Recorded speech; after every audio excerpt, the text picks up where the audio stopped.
I'm here with Dr. Amy Bentley. She's a physician at Internal Medicine. I'm going to talk to you about discrimination in the medical field. Okay.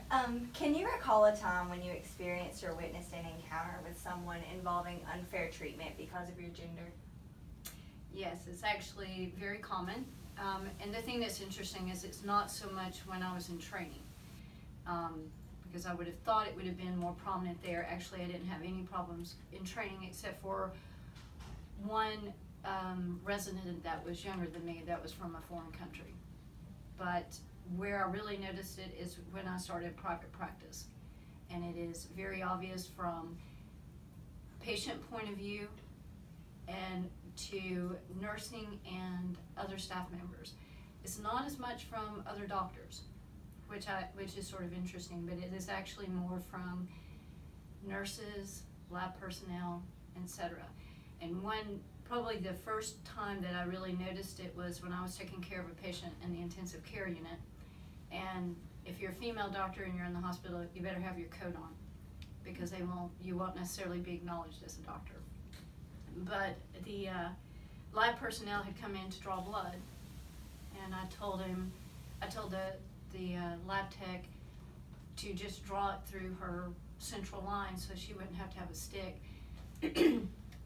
And she told me that she could only do that under doctor's direction. And I said, well, I am giving you that direction. So we had a little discussion, and I finally had to pull my coat over and said, I am Dr. Bentley. I am the one who ordered it, and this is what I want you to do. And then she was like, oh, I didn't realize you were a doctor.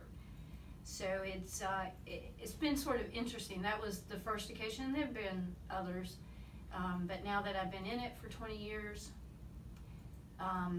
it's not as much with, of course, people that know me, but it is actually more at the administrative level.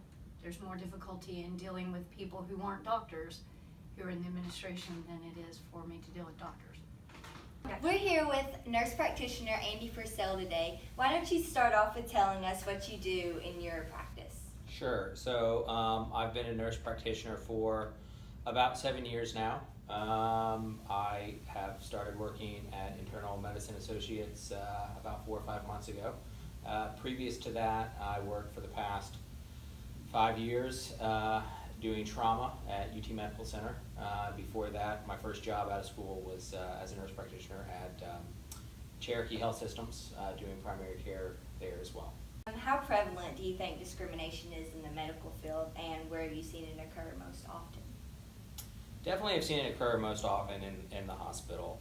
I think I saw it as well, UT being a teaching hospital. We dealt with residents all the time, and I think that, especially with the resident classes, they were pretty mixed evenly between male and female. Most of the surgeons, the majority of them were male, but I would say that was probably 60-40, and so I think that that's definitely changing. I was starting to see more heavily female influenced classes coming through, but I definitely would see the attending physicians maybe give females a little harder time than they would some of the males. I didn't see it a whole lot, but it wasn't always obvious, but it was definitely there. Here, I think where I see it directed towards me the most would be from patients being uncomfortable, usually like a female being uncomfortable with a male provider. And I don't really think that that's discrimination. In a personal way, and again, I think it goes back to older generation and their perceptions of gender roles. When I went to nursing school, I was married for about 2 years at the time, and my mother-in-law could never just say, hey, this is my son-in-law, he's a nurse. It was always a male nurse, and I don't know that that was discrimination, but it always stood out to me as weird that it had to be qualified as a male nurse, and I've never really understood that.